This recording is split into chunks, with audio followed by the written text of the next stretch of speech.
إن هذا القرآن يهدي للتي هي أقوم ويبشر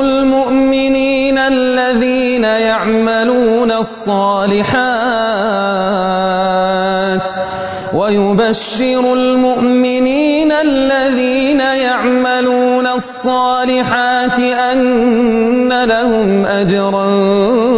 كبيرا وأن الذين لا يؤمنون بالآخرة أعتدنا لهم عذابا أليما